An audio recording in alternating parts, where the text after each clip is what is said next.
আপনি কি জানেন আপনি যে ফজর নামাজটা প্রায় মিস করেন, ওই এক ফজরেই আপনি হারাচ্ছেন এমন কিছু যা কোটি টাকা দিয়েও ফেরানো সম্ভব না। আপনার জীবন বদলানোর দরজা হয়তো এখান থেকেই খুলবে। রাসূল সাল্লাল্লাহু আলাইহি ওয়াসাল্লাম বলেছেন, যে ব্যক্তি ফজর ও আসর নামাজ পড়বে সে জান্নাতে যাবে। সুবহানাল্লাহ। মানে আপনি যদি আজ ফজর পড়ে পেলেন, আল্লাহ আপনাকে জান্নাতের পথে লিখে দেন সরাসরি। এটা এতটাই বড় আমল। ধরুন আপনার কাছে একটি জীবন বদলে দেওয়া চাকরির সুযোগ এসেছে। বেতন ৩ লক্ষ টাকা, গাড়ি, বাসা, সব সুবিধা। বস শুধু বললেন আগামীকাল সকাল ৫টায় ইন্টারভিউতে আসবেন।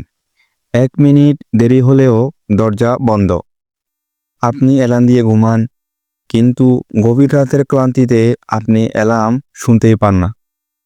চোখ খুলে তাকিয়ে দেখলেন সময় ৫টা বেজে ২২ মিনিট। আপনি দৌড়াতে দৌড়াতে গেলেন, কিন্তু দরজায় দাঁড়িয়ে থাকা গার্ড বলল, সরি, ইন্টারভিউ শেষ, আমরা অন্য কাউকে সিলেক্ট করেছি। আপনি চুপচাপ রাস্তার পাশে বসে পড়লেন। হাত কাঁপছে, চোখে পানি আসছে, কারণ আপনি জানেন এটা আপনার জীবনের সবচেয়ে বড় সুযোগ ছিল, কিন্তু আপনি সেটা হারালেন। এবং কারণ একটাই, ঘুম। এখন ভাবুন, যে ফজর আল্লাহ আপনার জন্য ডাকেন, যে ফেরেশতারা আপনার নাম লিখতে অপেক্ষা করে, ওই ফজর মিস করলে আপনি কি হারাচ্ছেন? চাকরির সুযোগ আবার আসতে পারে, টাকাও আবার আসতে পারে, কিন্তু ফজর যা চলে গেল, যা ফেরেশতার খাতায় অনুপস্থিত হিসেবে লেখা হলো, এটা আর কখনো ফিরে আসে না। আব্দুল্লাহ ইবনে ওমর রাদিয়াল্লাহু আনহু বলতেন, আমরা যদি কাউকে ফজরে অনুপস্থিত দেখতাম, তখনই ভাবতাম হয়তো সে মুনাফিক হয়ে গেছে।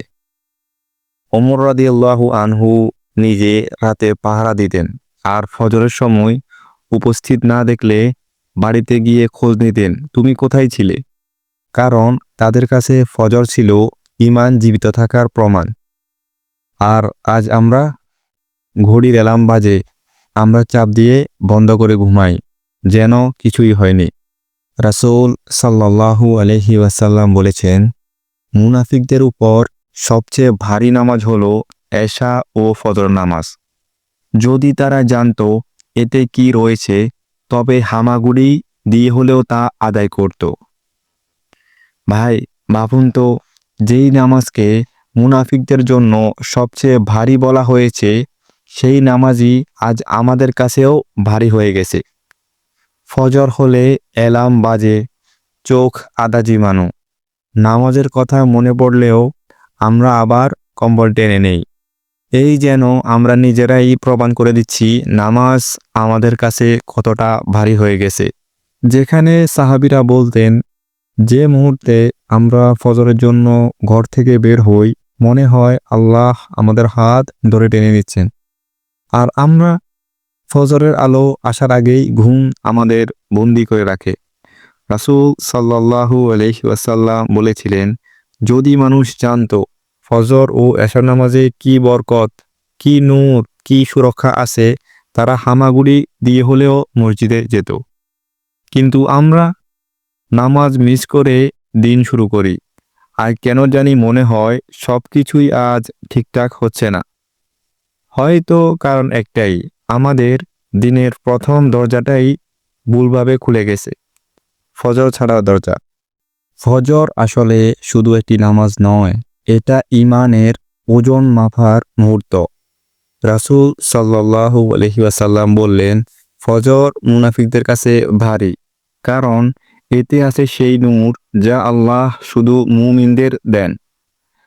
আর তাই যেদিন আমরা ফজর মিস করি, সেই দিনের বরকতও আমাদের থেকে মিস হয়ে যায়।